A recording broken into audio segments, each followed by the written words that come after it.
Assalamualaikum warahmatullahi wabarakatuh. Perkenalkan, nama saya Bang Haryanto dengan nomor NPM 214010170. Saya dari kelas 21 MJD, Fakultas Ekonomi dan Bisnis, Prodi Manajemen. Oke, pada video kali ini saya akan membahas suatu materi atau tema, yaitu bisnis komunikasi di era informasi. Pada bab pertama, saya akan menjelaskan berkembang di tempat kerja digital, sosial, dan seluler. Dan terbagi beberapa sub, yaitu yang pertama ada sukses dengan abad ke-20. Dan di dalam sebab ini ada beberapa poin penting. Yang pertama, keterampilan komunikasi dan kesuksesan karir.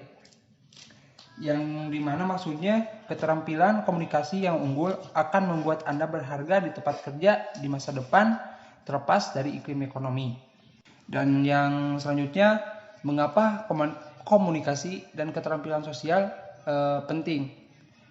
Yang dimana maksudnya pekerja saat ini berkomunikasi lebih banyak, tidak kurang, karena teknologi informasi, perangkat seluler, dan media sosial telah menyapu tempat kerja. Dan yang selanjutnya, pengusaha meningkatkan profesionalisme. Dan yang selanjutnya ada pengusaha menginginkan profesionalisme.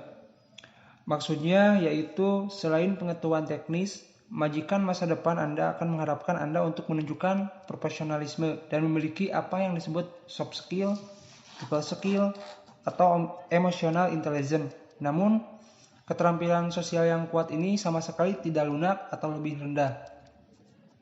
Dan yang selanjutnya, manfaat ekonomi pendidikan perguruan tinggi Anda. Yang dimana maksudnya ketika biaya kuliah meningkat tajam dan hutang mahasiswa meningkat, Anda mungkin bertanya-tanya, apakah kuliah masih merupakan investasi yang baik? Nah, yang selanjutnya ada memenuhi tantangan informasi. Yang dimana maksudnya sebagai pembisnis dan sebagai komunikator bisnis, Anda akan terpengaruh oleh banyak tren. Beberapa dari tren ini termasuk teknologi baru yang mengganggu ekspektasi ketersediaan sepanjang waktu dan kerja tim. Dan sebab yang selanjutnya yaitu berlatih mendengarkan aktif. Ada beberapa poin penting. Yang pertama ada mengidentifikasi hambatan untuk mendengarkan secara efektif. Yang dimana maksudnya kebiasaan buruk dan gangguan dapat mengganggu pendengaran yang efektif. Dan yang selanjutnya ada membangun keterampilan mendengar yang kuat. Yang dimana maksudnya yaitu pendengaran yang baik di tempat kerja harus ingat bahwa tujuan mereka adalah mendengarkan dengan sesama dan memahami apa yang dikatakan sehingga mereka dapat melakukan pekerjaan mereka dengan baik. Oke. Dan sebab yang selanjutnya, berkomunikasi secara nonverbal. Yang dimana ada beberapa poin penting. Yang pertama ada tubuh Anda mengirim pesan diam. Yang dimana di sana terdiri ada beberapa kaitannya, yaitu dengan kontak mata, raut wajah, postur, dan gestur. Dan yang selanjutnya ada waktu, ruang, dan wilayah mengirim pesan senyap. Yang di dalamnya terdapat waktu, ruang angkasa, dan wilayah. Dan yang selanjutnya ada penampilan mengirim pesan diam, yang dimana di dalamnya ada daya tarik mata dokumen bisnis dan penampilan pribadi. Dan yang selanjutnya ada menguasai keterampilan nonverbal. Dan sebab yang selanjutnya ada memahami budaya dan komunikasi, yang dimana ada beberapa inti poin yang harus kita pahami, yaitu yang pertama ada konteks tinggi dan rendah. Yang dimana maksudnya konteks mungkin merupakan dimensi budaya yang paling penting dan juga yang paling sulit untuk didefinisikan. Dan yang selanjutnya ada individualisme dan kolektivisme,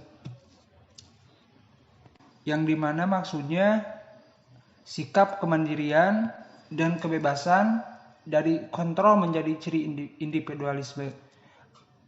Anggota budaya konteks rendah, khususnya Amerika Utara, cenderung menghargai individualisme.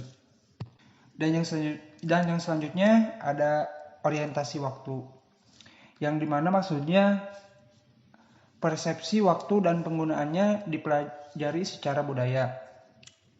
Dalam beberapa budaya, waktu dirasakan secara berurutan. Dan selanjutnya ada jarak daya, yang dimana maksudnya salah satu elemen yang penting dari budaya adalah jarak kekuasaan yang pertama kali diperkenalkan oleh psikolog sosial berpengaruh Grit Hostede. Kemudian yang selanjutnya ada gaya komunikasi, yang dimana maksudnya orang-orang dalam budaya konteks rendah dan tinggi cenderung berkomunikasi secara berbeda dengan kata-kata. Kemudian ada teknologi dan media sosial komunikasi antar budaya. Yang dimaksudnya yaitu sedikit yang akan mempertanyakan keterhubungan dan jaringan yang disediakan oleh media sosial dan teknologi komunikasi saat ini. Dan sebab yang terakhir yaitu memastikan efektivitas antar budaya. Dan ada beberapa poin penting, yaitu yang pertama ada menghindari etnosentrisme dan stereotip. Dan ada beberapa bagian lagi. Yang pertama ada sukuisme, yang dimana maksudnya yaitu keyakinan akan keunggulan kelompok etnis sendiri dikenal sebagai etnosentrisme, sikap yang ditemukan di semua budaya. Dan yang kedua ada stereotip, yang dimaksud yaitu sekelompok orang. Stereotip adalah persepsi yang terlalu disederhanakan dan kaku tentang pola atau karakteristik perilaku yang diterapkan secara tidak kritis pada kelompok. Dan yang ketiga yaitu toleransi dan pikiran terbuka, yang dimana maksudnya yaitu ketika pasar global berkembang dan masyarakat kita menjadi semakin multietnis, toleransi timbal balik sangat penting. Toleransi di sini berarti belajar tentang mereka yang tidak seperti kita, itu berarti berpikiran terbuka dan menerima pengalaman baru. Kemudian ada komunikasi lisan yang berhasil dengan audiens antar budaya. Dan selanjutnya ada komunikasi tertulis yang berhasil dengan audiens antar budaya. Kemudian ada tumbuh keragaman tenaga kerja. Dan selanjutnya memahami manfaat keragaman di tempat kerja, seperti konsumen, tim kerja, atau bisnis. Dan yang selanjutnya yaitu berkomunikasi di tempat kerja yang beragam, yang dimana maksudnya penerimaan dan harmoni tidak terjadi secara otomatis ketika orang-orang yang berbeda bekerja sama. Ini berarti bahwa organisasi harus berkomitmen terhadap keragaman. Oke, mungkin sekian dari saya. Mohon maaf bila ada kesalahan. Wassalamualaikum warahmatullahi wabarakatuh.